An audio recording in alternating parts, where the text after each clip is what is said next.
what we those? call the Interstellar Alliance, but there are actually many different kinds of alliances, many different kinds of what you might term federations or associations or alliances. So there is actually more than one. We belong to an alliance that has obviously got members, such as ourselves, interacting with you. There are other alliances that have other members interacting with your world to some degree as well. Well, I'm thinking that I'm getting the impression that we have in your group peoples who are trying to raise the consciousness of our humanity here on the planet. Now, are we looking at the same from just about all the others, or are we... There are different agendas for different beings, although a large number of the beings that you are aware of have your interests at heart in terms of helping you become more of yourselves, yes. Oh, I'm very glad to hear that, but I'm kind of worried about the ones that may be out there that don't. But you see, that's the dichotomy. Because if you spend time focused on the idea of the negative intentions, you actually lock yourself into the frequency where you make it more probable that that's what you will experience. This is why we share with you the ideas. It doesn't really matter what anyone else's intention is. The meaning and the vibration you give to life will determine what you manifest and what you align yourself with, and thus what you experience. So the idea is it's all well and good to be aware that there might be negatively intentioned individuals, but if you start being afraid of it, you actually lock yourself into the same vibration in which they operate, and that makes it more likely you will experience them instead of someone who has your best interests. Well, thank you. Can you tell us a little bit more about the, how many members are in the Galactic Alliance? Ours? Yeah. How many members as in how many civilizations? Yes. 452 at present. 452? And we're going to be the next inclusion into that? No. One of the next ones coming up? One of the next ones, yes. Okay. There will be many more between now and the time you become an actual member. Ah, I see. And are most of those societies like ours or like yours? Are they like, can you describe them? We have described some of them from time to time. What would you like us to describe about them? I don't know, their physical forms, their likes and dislikes. All right. Or maybe, actually, here's one question. What brings them all together? What is the common goal? A perspective that all things are one, and a valuation of the differences that reflect to them all the ways that all that is can be. And an understanding of the synchronicity that results from that, and the expansion of awareness that results from interacting with all those other aspects. I like that. So do we. Good. Okay. Now, we are not saying that there are not different levels of understanding and different levels of expression even within the Alliance. There are members that, because they themselves have a relatively unified society, are simply curious to join the Alliance to see what effect it may have on them to do so. And they may have no other motivation than that. But at least in their own context, they are among themselves unified. So it's really a group of people that have self-respect, self-love, and self-understanding that they are the one and the one is them. Yes, and the appreciation of the difference that they are from all the other differences. Okay. And the difference that everyone else is from them. Wow. Now, there are beings, of course, that are somewhat similar to humans, but that's only about 15% of all the beings we have ever encountered. Wow. Most of the ones that are similar to humans in the sense that they have the two arms, the two legs, a head with the two eyes, are actually, for the most part, actually genetically related to you. Or, I'll be more precise, you are genetically related to them. Thereafter that 15%, most of the ones are not in any way, shape, or form what you would recognize as human. Are they still corporeal? Most of them. There are a few in the Alliance who have the ability not to be. As your society is getting into, right? Yes. I see. But most of them have at least what you would recognize as the ability to project a corporeal aspect of some sort that most members can relate to.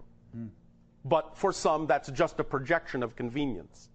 We have said many times, there have been many demonstrations given over the military bases on your planet that harbor nuclear missiles, where our crafts have, by hovering over and extending their electromagnetic beams, shut down the launch codes, erased the launch codes, scrambled the launch codes to demonstrate that while it might still be possible for there to be a limited nuclear strike, a small one somewhere on your world, the idea of global thermonuclear war would rip through the fabric of dimensions to other realities, and this you are not allowed to do.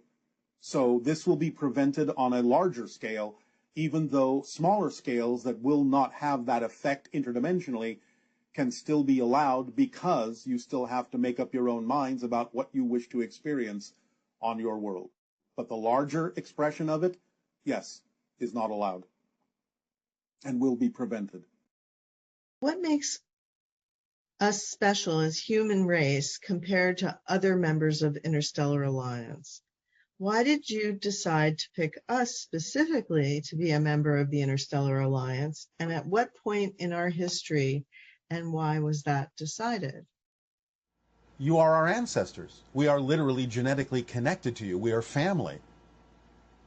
The idea of the demarcation line was when the hybridization agenda began, about 6,000 years ago in your terms of understanding. So the idea is that we are connected. We are family. That's the difference, specifically. The story involves humans and hybrids and the evolution of the human race. So are most of the beings in the Interstellar Alliance humanoid in the sense of five? No. No. The majority are not in any way, shape, or form. But there are those that are relations, that are cousins, that are similar in terms of their evolutionary path. But no, the vast majority have nothing to do with looking like a human. So it would be like octopi and other creatures that have sentient intelligence beyond ours, or... Yes, and some that you can't even imagine because there is absolutely no analogy or correlation to the beings on your planet. So how did all of these beings come together, and what would you say is the level of consciousness of the beings that are part of this alliance? Those that understand and act upon the idea of whole systems. So can you give us an example of a species we're not aware of that would look nothing like a human? Well, we've told you about several of them.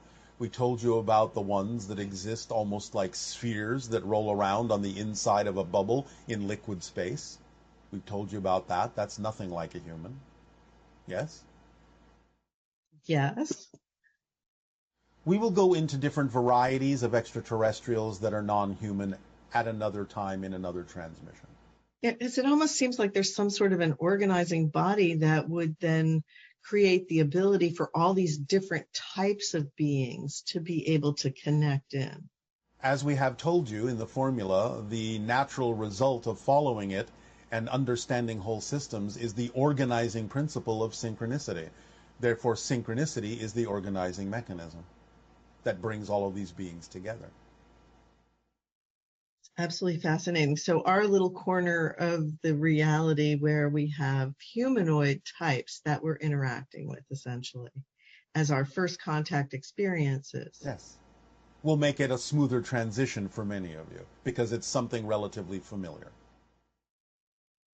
And is that by a grand plan, or is that something that the Alliance orchestrates for that very specific reason? It is synchronicity and also amplified and magnified by the Alliance.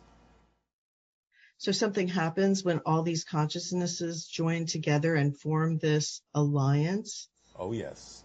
We'll go into that at another time as well. That's pretty exciting. Okay, so as you move more deeply into the idea of membership in the Alliance, there will be many things to explain and describe to you that will go beyond what you typically think of as interactions with extraterrestrial beings. We will give you a fuller picture of what it means to be a member of the Alliance. This will happen sometime in the window of open contact. which begins next year of your time in 2023. Also, you use the expression, the association of worlds. Is this association of worlds identical to what you now call the Interstellar Alliance? Yes. There have been many interpretations for the images and energies and information that we send through the channel, different ways of interpreting it according to the vocabulary that may have existed within the channel at the time. As things get refined, as there is more familiarity between the channel and our energy, then there can be a different selection of words that might be more representative of the true spirit of this confederation, as you might refer to it. So the idea of the association of worlds is not inaccurate, but the term Interstellar Alliance, in that sense, seems more precise to focus on the idea of the alliance energy that we share between all the different civilizations, as opposed to simply something that may be considered a loose association. So over time, there may be slightly different interpretations, slightly different vocabulary that may be emphasized to express more precision about the concept.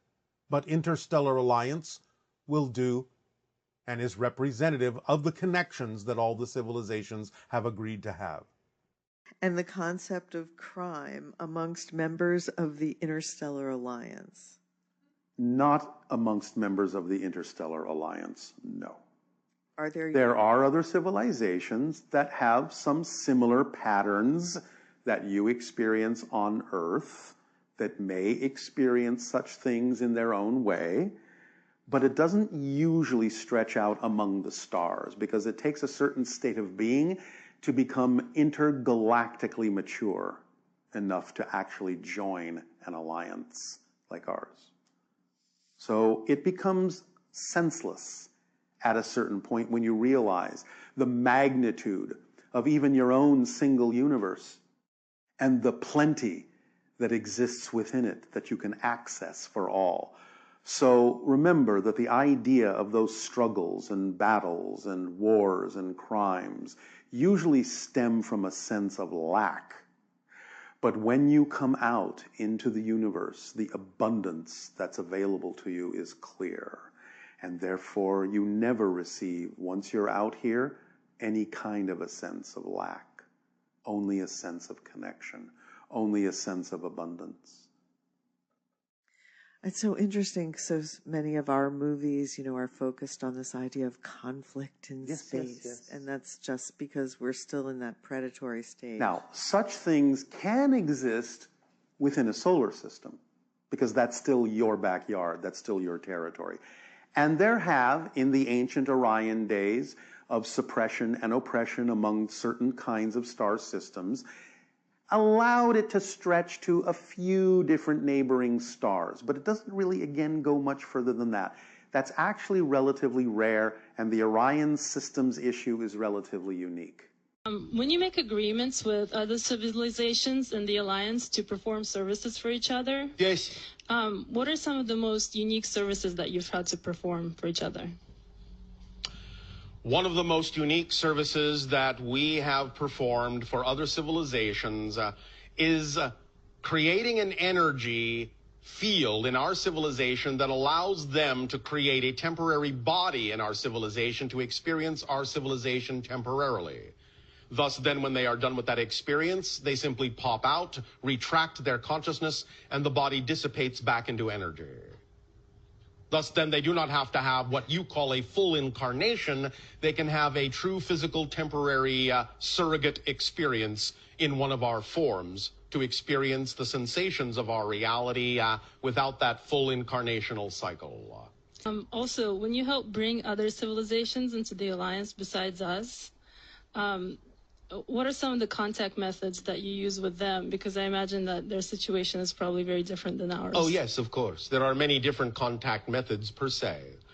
One had to do with the idea of allowing them to appreciate that we understood their musical language.